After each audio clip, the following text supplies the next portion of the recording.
ایک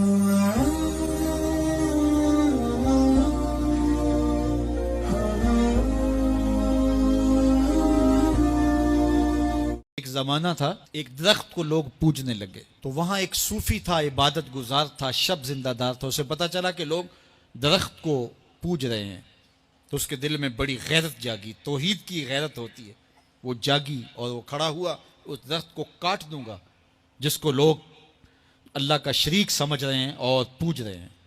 ہاتھ میں کلہاڑا پکڑا اور اس درخت کو کاٹنے کے لیے نکلا۔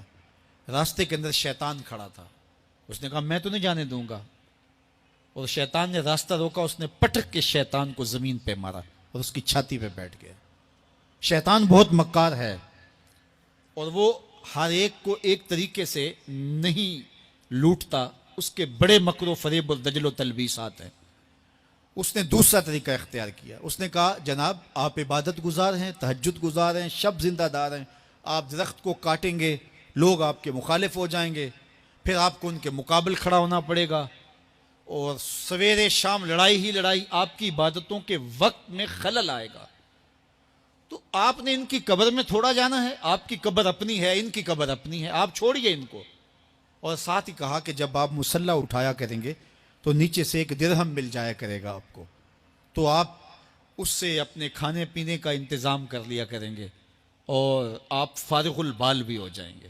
اس طرح باتوں میں لگایا اور وہ زاہد صاحب واپس آ گئے، نماز پڑھی، مصلی اٹھایا، درہم ملا، بڑے خوش ہوئے اور دلیلیں تراشنے لگے۔ واقعی مجھے کیا لگی، تمہیں غیر سے کیا، تم اپنی نبیڑو، تم اپنی قبر میں جانا ہے، جائیں وہ بھاڑ میں، مجھے کیا لگے، مجھے ان کے بارے میں کیا پوچھا جانا ہے۔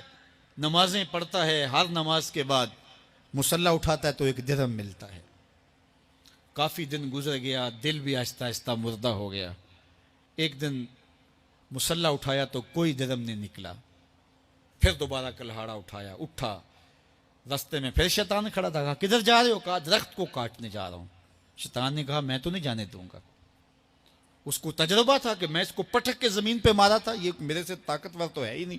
اس نے پھر گریبان سے پکڑ لیا، شیطان نے پٹک کے زمین پہ مارا اور چھاتی پہ بیٹھ گیا۔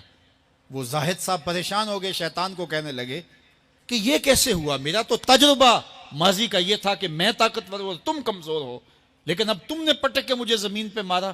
تو کہا صاحب اس دن تم اللہ کی رضا کے لیے جا رہے تھے، آج تم درہم کے لیے جا رہے ہو۔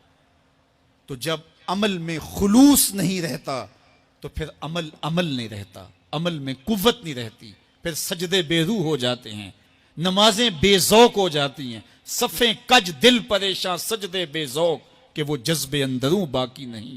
نماز روزہ حج زکوٰۃ سب کچھ ہے باقی مگر تو باقی نہیں۔ پھر سب کچھ چلتا رہتا ہے لیکن رسم ہوتی ہے، لا یبقى من الاسلام الا اسمہ ولا یبقى من القرآن الا رسمہ۔ پھر قرآن پڑھا جاتا ہے، رسم ہوتا ہے، قرآن دل کو پھر نہیں بدلتا، اس لیے کہ رسم ادا ہو رہی ہوتی ہے۔ جب رسم ادا ہو رہی ہو تو پھر قرآن دل کو نہیں بدلتا۔ جب قرآن کے طور پہ پڑھا جا رہا ہو پھر یہ دلوں میں رنگ اتارتا ہے اور معرفت کا نور دیتا ہے اور دلوں کے زنگ اتارتا ہے۔